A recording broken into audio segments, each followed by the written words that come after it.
Hi guys! For today's video, tayo magluluto ulit ng chicken with spring onion.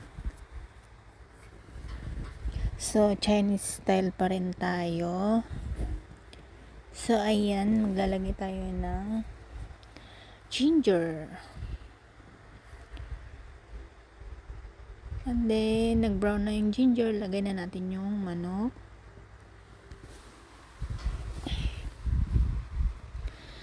So, ayan na nga, nag-brown na yung ating manok dahil nilagyan ko na yan ng oyster sauce. Ayan, malapit na siyang maluto.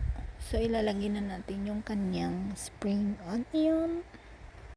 Napakasimple niya at napakasarap guys. So, kung kayo'y naghahanap ng mga recipe ng mga Chinese, so, ayan na siya. Very yummy.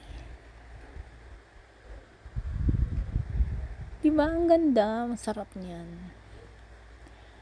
Ang sarap ng amoy ng spring onion.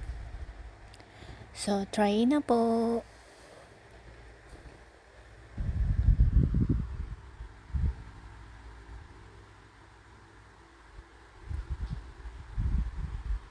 Tapos, ready na rin yung aking sabaw.